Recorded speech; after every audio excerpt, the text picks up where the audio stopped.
డబ్బు, అనారోగ్యం, ఉద్యోగం, వ్యాపారం, అప్పులతో బాధపడుతున్నారా? మీకోసమే లాంచ్ యువర్ ఫ్యూచర్ ప్రోగ్రామ్. ప్రేక్షకులకి మీ రామచంద్రమూర్తి నమస్కారాలు.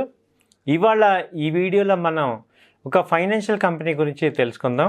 అది రీసెంట్గా లాంచ్ అయింది, మంచి సక్సెస్ఫుల్గా రన్ అవుతుంది. ఆ కంపెనీ పేరు జియో ఫైనాన్షియల్ సర్వీసెస్. ఇది ఒరిజినల్గా Reliance strategic investments private limited అని 1999లో స్టార్ట్ చేశారు. అలాగే తర్వాత దాని పేరు మార్చి రిలయన్స్ స్ట్రాటజిక్ ఇన్వెస్ట్మెంట్ లిమిటెడ్ అని పేరు మార్చారు 2002లో. ఆ తర్వాత 2003 జూలై 25 నాడు ఇది జియో ఫైనాన్షియల్ సర్వీసెస్ కింద స్టార్ట్ చేశారు, మళ్ళీ రీనేమ్ చేశారు. ఈ కంపెనీ ఏంటంటే సిస్టమేటికల్గా non deposit taking or non banking financial company. ఈ కంపెనీ ఏంటంటే వీళ్ళ యొక్క అనుబంధ సంస్థలైన ఈ Jio finance, Jio insurance broking, అలాగే జియో పేమెంట్ సొల్యూషన్స్, అలాగే జాయింట్ వెంచర్ వచ్చి జియో పేమెంట్స్ బ్యాంకింగ్ లిమిటెడ్, వీళ్ళ కస్టమర్స్కి సపోర్ట్ కింద it will operate its financial సర్వీసెస్ని అందజేస్తాయి.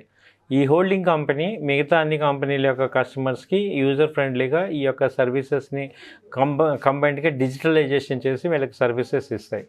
ఈ కంపెనీ యొక్క లాస్ట్ 5 years మనం ఈ రెవెన్యూ చూసుకుంటే ఇది 2020లో 350 కోట్లతో స్టార్ట్ అయింది.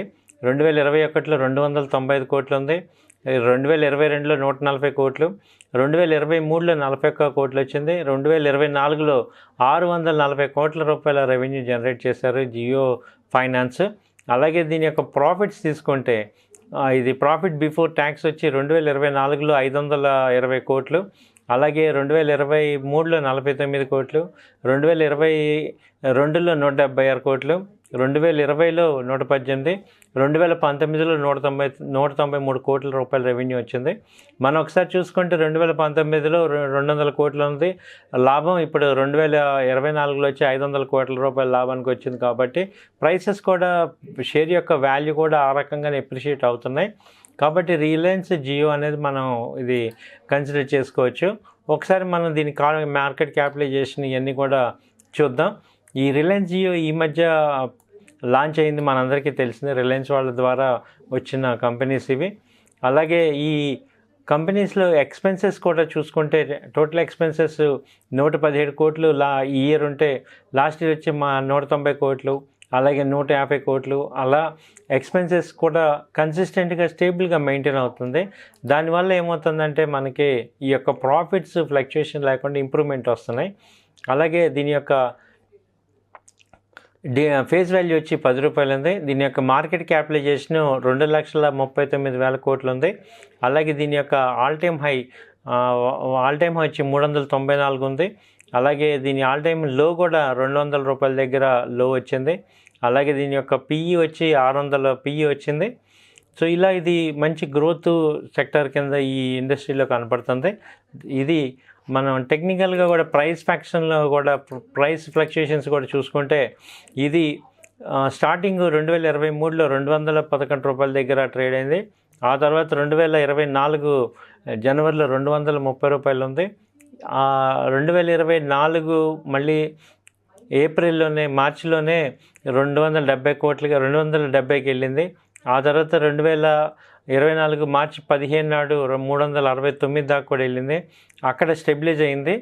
ఆ తర్వాత లో లెవెల్ 19/4/2024 నాడు 353 దగ్గరకు వచ్చి ఆగింది. అక్కడి నుంచి కన్సిస్టెంట్ పర్ఫార్మెన్స్ చూపిస్తుంది. అంటే ఇది లో లెవెల్స్ తీసుకుంటే 300 దగ్గర నుంచి ఇప్పుడు ప్రజెంట్ కరెంట్ రేట్ వచ్చి 370 దగ్గర ఉంది. ఇది రానున్న రోజుల్లో 500 దాకా కూడా వెళ్ళే అవకాశాలు కనపడుతున్నాయి.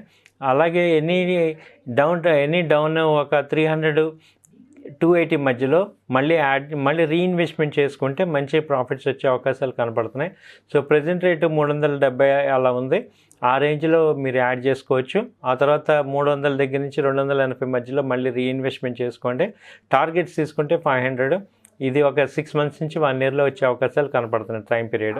అలాగే డివిడెండ్ పేయింగ్ కూడా దీనిలో ఉంది. కాబట్టి ఇది జియో ఫైనాన్షియల్ ఫ్యూచర్లో మంచి ప్రాఫిట్స్ వచ్చే అవకాశాలు కనపడుతున్నాయి. ఇది మీకు మళ్ళీ చెప్తున్నాం, ఇది కేవలం మా వ్యక్తిగత అభిప్రాయం మాత్రమే. ఇది subject to market risk, stock market అనేది. కాబట్టి మీరు కూడా 1-2 సార్లు ఆలోచించుకొని డెసిషన్ తీసుకోవాల్సిందిగా కోరుచున్నాం. థ్యాంక్ యూ అండి, నమస్తే. సుమన్ టీవీలో మీ పర్సనల్ అండ్ బిజినెస్ ప్రమోషన్స్ కోసం కింది నెంబర్కి కాంటాక్ట్ చేయండి.